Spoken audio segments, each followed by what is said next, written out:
Bonsoir et bienvenue à tous. Voici le sommaire de cette nouvelle édition d'Information. La communauté musulmane en fête l'Aïd el-Kébir, c'est ce 20 juillet. À l'occasion de cette célébration, les fidèles sacrifient au rituel d'immolation. C'est un rite de dévotion à Allah et porteur de symboles dans la foi musulmane. En période de fête, l'alimentation est déséquilibrée, des moments propices à la consommation excessive de nourriture, de mélange de plusieurs types d'aliments, à suivre les bons comportements alimentaires à adopter. Et puis, sécuriser ces données informatiques est un enjeu central pour toutes les sociétés et entreprises. Les menaces sont multiples de nos jours. Comment s'en prémunir et sécuriser les données informatiques? On en parle.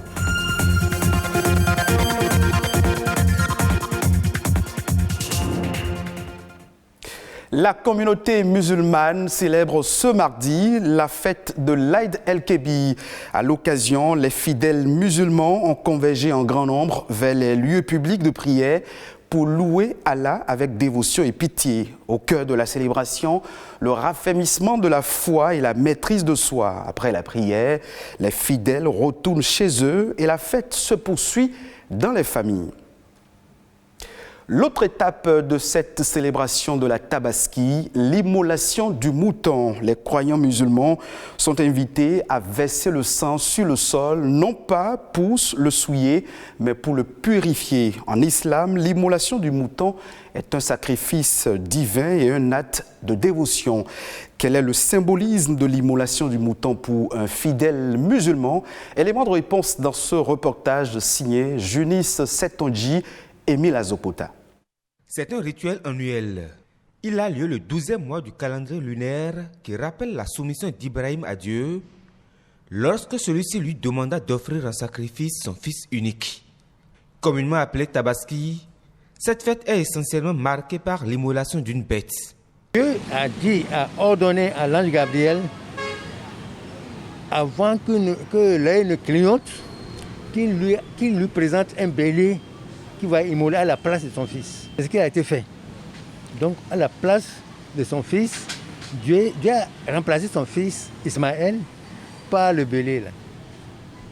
Et depuis ce temps, tous les musulmans, c'est-à-dire pour respecter cela, font la tabaski, ils immolent le mouton tant que c'est possible. C'est également un acte de dévotion qui date des premières époques de la vie terrestre de l'espèce humaine. Et le prophète Ibrahim, personnage le plus éminent du monothéisme, a aussi perpétué cette tradition. C'est le travail du prophète sallallahu alayhi wa sallam qu'Allah l'a obligé de faire et on est en train de faire chaque année. Donc voilà pourquoi, raison qu'on fait la mouton par rapport à celui qui a les moyens. Et il y a encore des conditions à suivre. Et ce n'est pas n'importe mouton qu'il faut mouler. Mouton doit trouver au moins 6 mois et un bon mouton qu'on a besoin qui a des cornes, les bouches noires, les yeux noirs et tout le corps est blanc et les pieds sont noirs. C'est ça la première qualité. L'immolation est donc un acte d'adoration au même titre que la prière. Autant de poils de la bête, autant de bénédictions que Dieu vous inscrit. C'est pour cela que tous les musulmans, dès qu'ils en ont les moyens, ils le font. À défaut d'avoir les moyens pour s'acheter seul un bélier, il est permis de s'associer à 7 pour offrir un chameau ou un bœuf. Selon certains musulmans, la meilleure offrande est un bélier cornu ayant des taches noires autour des yeux et des pattes. C'est la fête dans les familles en ce jour de la Tabaski. Souvent, la période de fête rime avec l'abandon de bons comportements alimentaires et autres régimes. L'on a tendance à avaler tout ce qui nous tombe sous la main. Conséquence, de nombreux problèmes gastriques sont enregistrés au lendemain des fêtes.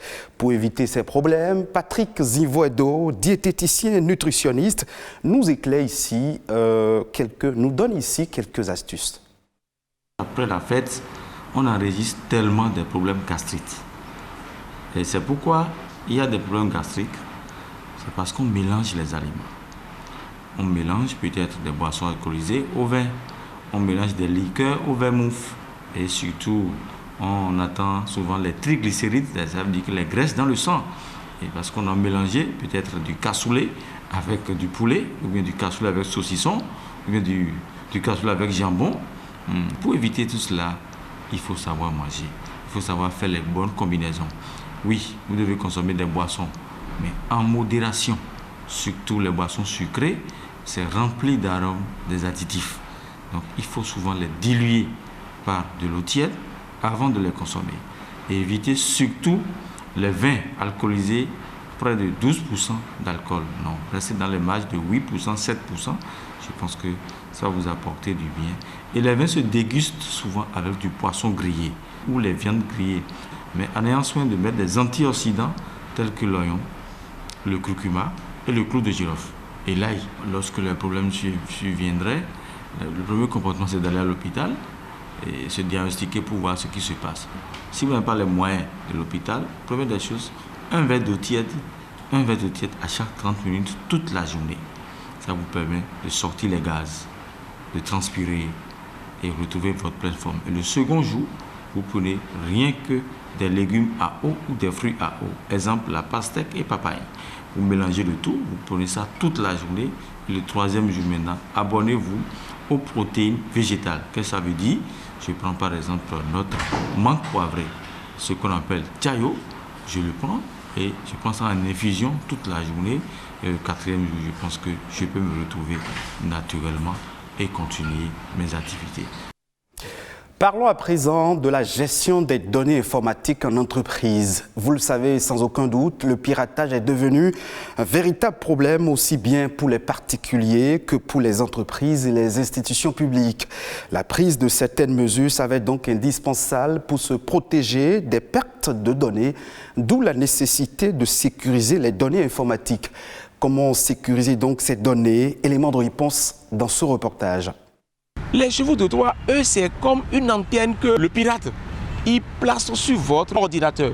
Les menaces sont multiples, alors que le système d'information d'une entreprise regorge des données cruciales, d'où la nécessité de sécuriser ces données informatiques. Parlons de sécurité informatique, c'est toute action technique, juridique, organisationnelle, humaine nécessaire, mise en œuvre pour empêcher la non-autorisation,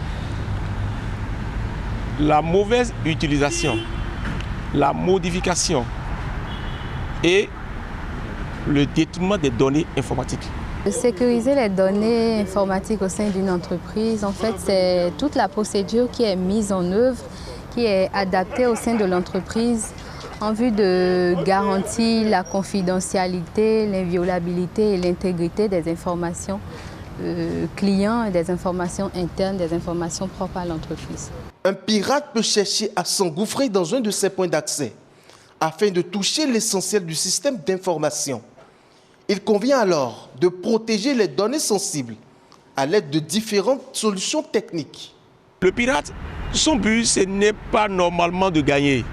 Son but, c'est de défier le système mis en place. À chaque fois que vous installez un Windows, le pare-feu est intégré. Vous allez juste à l'activer, le mettre à jour et puis aller acheter l'antivirus.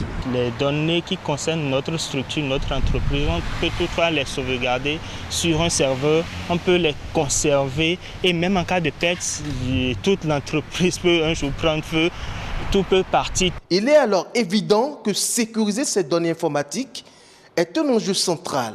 J'invite tout le monde à commencer par développer cette habitude-là, commencer par sauvegarder ces données, ces informations sur un serveur.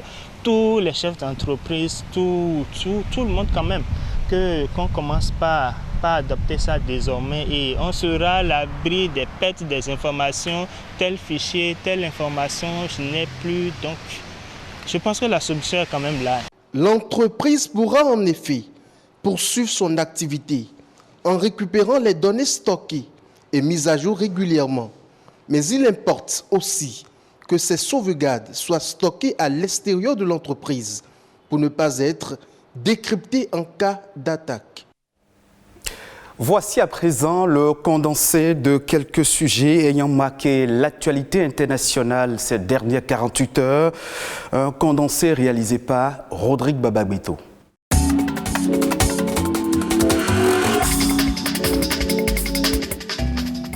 Début de semaine dans le rouge vif pour les marchés actions européens. Le variant Delta déclenche une vague d'aversion au risque sur les places européennes. Les investisseurs s'inquiètent de la propagation du virus dans le monde et de l'impact des mesures de restriction sanitaire imposées par les gouvernements. Dans un tel contexte, les valeurs cycliques ont particulièrement été malmenées. L'agenda statistique n'a pas servi de soutien aux indices. C'est une alerte que lance l'Agence internationale de l'énergie AIE.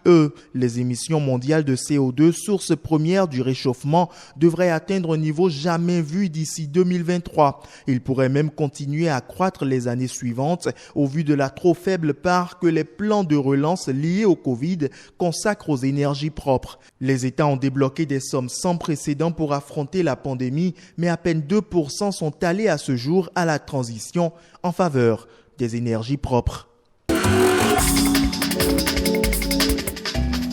Les autorités chinoises délivrent désormais un certificat pour chaque tonne de dioxyde de carbone ou d'autres gaz à effet de serre qu'une entreprise est autorisée à émettre. La Chine a lancé le plus grand marché du carbone au monde afin d'aider à réduire les émissions polluantes du géant asiatique, premier émetteur mondial de gaz à effet de serre. Ce marché du carbone autorise pour la première fois les autorités provinciales à fixer des quotas pour les centrales thermiques et ne concerne pour le moment que le secteur de l'électricité dont les centrales en Chine fonctionnent encore très largement au charbon, une des énergies les plus nocives pour l'environnement.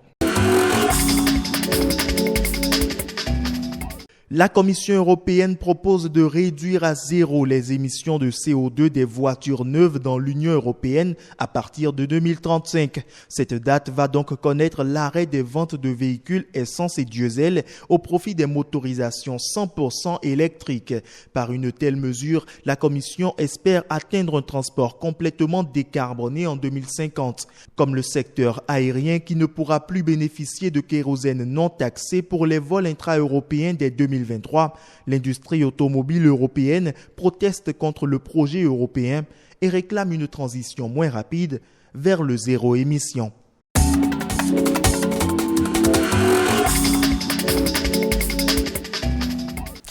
C'est la fin de cette édition d'information que vous pouvez retrouver en replay sur le www.ortb.bj.